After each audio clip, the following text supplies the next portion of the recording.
E aí Jesus olha para o homem e diz o texto, vendo-lhes a fé dos amigos. E essa fé que coletivamente se irmanara em torno de uma conclusão, esse que mete a mão na chaga de leprosos, que se suja com o pus da maldição e não vai tomar banho de purificação, esse é capaz de enxergar o nosso amigo. É capaz de enxergar o amigo e não o buraco. Porque muita gente, o pessoal de baixo, enxergava o buraco e não o ser humano. Esses amigos entenderam que Jesus enxergaria o ser humano, ao invés de enxergar o buraco. O buraco estava a serviço. Ainda que eles tivessem que trabalhar uma semana para recuperar aquele telhado, era bobagem. E a conversa ficaria para depois. A conversa inicial era o silêncio de quem abria o buraco e baixava o amigo. E Jesus leu esse evangelho. Jesus leu essa escritura sagrada nos atos desses homens. Jesus leu Isaías nas ações desses homens. Estão ajudando o seu próximo. Estão dizendo a ele ser forte. Estão baixando, que estão sendo um refúgio contra a tempestade, um abrigo contra o vento. Estão sendo como a sombra de uma grande rocha em terra sedenta. Estão sendo como o rebentar de ribeiros no meio da caatinga. Ele vê a graça que emana desses homens, por isso se diz, vendo-lhes a fé, vendo a fé deles, dos 4 e do homem que se deixava arriar. Vendo-lhes a fé, disse ao paralítico, filho, para um homem provavelmente mais velho do que ele, filho. O Evangelho também irmana todos nós e coloca no coração de todo aquele que ama um sentimento paterno, um sentimento materno, um sentimento de família, um sentimento de identificação como se fossem com os nossos filhos. Pelo menos em mim, o Evangelho tem feito isso desde que eu sou um rapaz de 18 anos, me sentindo um velho de coragem no Evangelho, que mesmo antes de eu conseguir dizer filho, porque eu não queria que ninguém me achasse boçal, mas no meu coração eu sentia assim, como se fosse um filho. Podia ser um senhor idoso, mas o Evangelho carrega esse vínculo mais enternurado, que chama para dentro do lugar mais recôndito do ser da gente, da casa da gente, da família da gente. Filho, os teus pecados estão perdoados. É o que me leva a crer que o que colocou aquele homem naquele estado foi um acúmulo culposo de muitos anos atrás, que se somatizou nesse nível da paralisia geral do indivíduo. Aí Jesus, que em vários casos ele diz, estão perdoados os teus pecados, a tua fé te salvou, para quem estava buscando uma cura, como a mulher do fluxo, e ouve dele isso. A gente também não sabe o quanto a hemorragia daquela mulher possa ter sido produzida por sentimentos culposos, por traição, por adultério. Isso acontece até hoje, quantas vezes? A mente tem a sua maneira de se expressar, de gritar. Mas não são em todos os casos que ele diz os teus pecados estão perdoados. Por exemplo, aqui para o leproso, a quem a religião certamente demandaria dele que ele dissesse para um leproso que era um amaldiçoado, estão perdoados os teus pecados, se fosse o caso, ou vai buscar perdão dos pecados, depois vem aqui. Ele não diz nada. Ele só fala em oferecer um sacrifício conforme a lei de Moisés, que era uma coisa bem simples, esse cerimonial, para servir de testemunho e para dar testemunho ao povo. Mas ele não toca em assunto de pecado com o leproso. Já bastava a chaga do homem. Mas aqui provavelmente existe uma condição de culpa na raiz dessa debilitação. Pode ter sido. Eu não estou afirmando absolutamente que foi, embora todos nós não passemos de pecadores. E quem não se entender nessa condição está cego de todas as cegueiras possíveis. Mas o fato é que ele diz: os teus pecados estão perdoados. E é isso que suscita o debate teológico, que acontece em silêncio, porque para haver debates teológicos não precisa haver gritos teológicos. Basta ver os arrazoados antagônicos. Você olha de longe e você vê a escritura do ódio na cara das pessoas, embora elas não estejam dizendo nada, você vê. E Jesus leu a escritura que havia neles. A escritura que havia neles era aquela escritura de maldição: maldito seja, blasfemo. O que Jesus leu foi o Levítico em estado de apedrejamento. O que Jesus viu foi aquele sentimento homicida que se antagoniza contra a misericórdia, contra a compaixão divina. O que Jesus viu foi esse acumulado de antagonismos, de perversidades que eram tão intensas que eles não precisavam falar porque estava tudo dito. E Jesus, no seu espírito, viu o que estava escrito. Quais eram as escrituras sagradas dessa Bíblia de Satanás, que preferia ver gente aleijada do que curada, e que não se admirava com a intenção humana de colocar ninguém na presença de um outro que poderia eventualmente ajudar ou favorecer ou facilitar a vida dele. Não. Na mesma hora, eles olharam um para o outro e disseram: esse cara é um blasfemo, é um blasfemo. É um blasfemo. É um blasfemo. Olha ele dizendo: estão perdoados os teus pecados, meu filho. Aí Jesus, sabendo o que lhes passava na mente e no coração, voltou-se para eles e perguntou: me digam, o que é mais difícil? Do nada. Para quem estava ali, os escribas não tinham dito nada, Jesus apenas sabia tudo sobre eles e conhecia a escritura das maldições no coração deles, das edições da escritura que eles faziam, selecionando os textos de desgraça sobre a vida humana.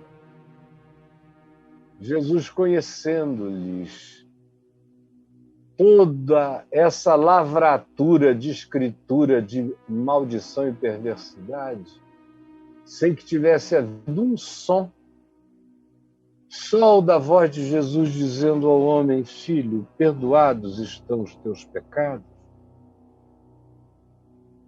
Ele ouve o silêncio gritante dos religiosos escribas que diziam: blasfêmia, blasfêmia, blasfêmia. Ele viu a alteração da face, a palidez, as mãos apertadas, os dedos se enfiando nas carnes, a vontade raivosa, calada dentro de uma casa estranha. E Jesus, então, apenas diz a eles: me digam, o que é mais fácil? Dizer a este paralítico: levanta, toma o teu leito e anda? Ou dizer a ele: estão perdoados os seus pecados? Olhem bem para mim, mas para que vocês fiquem sabendo que o Filho do Homem tem sobre a terra autoridade para perdoar pecados.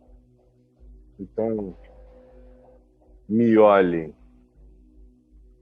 E ele se volta para o paralítico e diz: levanta, toma o teu leito e vai para a tua casa. E no mesmo instante, o homem se viu curado e se pôs em pé, e tomando o leito, obedeceu absolutamente a Jesus. Saiu carregando o leito, ele entrou pelo telhado e saiu pela porta.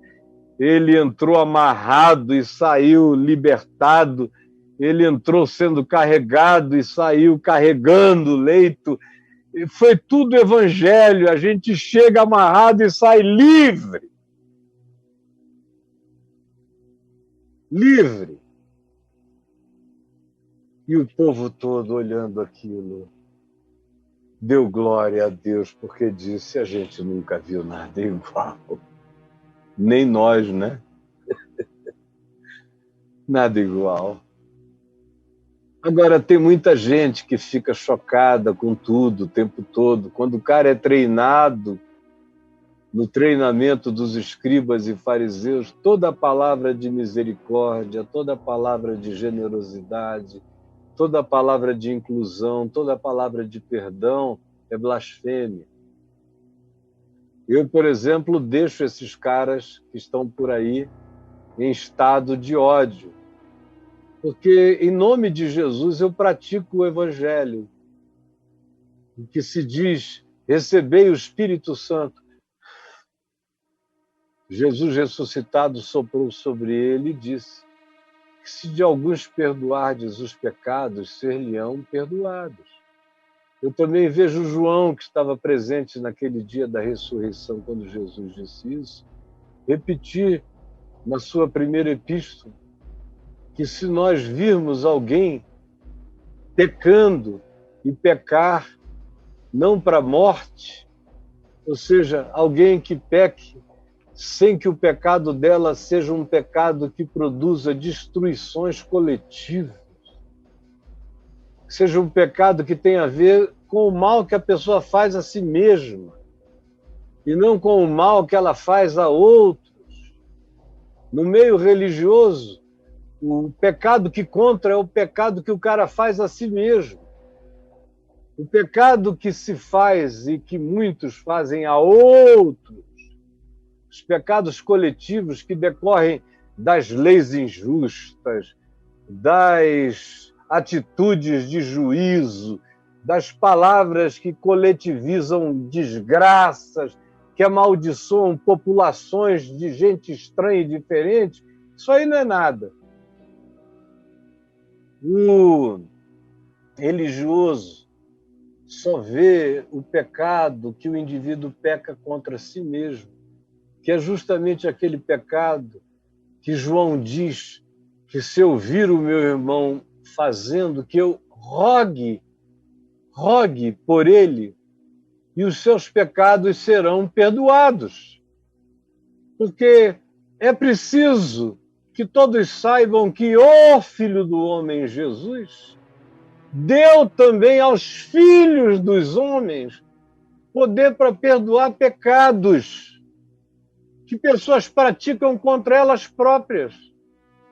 Então eu não tenho nenhum problema de ver gente que chega arrebentada, chorando, quebrada, sofrida, amaldiçoada por todos, marginalizados de tudo. Eu não tenho nenhum problema de olhar com compaixão, de ver a dor, de gente que está abrindo buracos para ver se chega aonde nós estamos, porque não somos nem nós que chegamos a eles, são eles que estão nos procurando.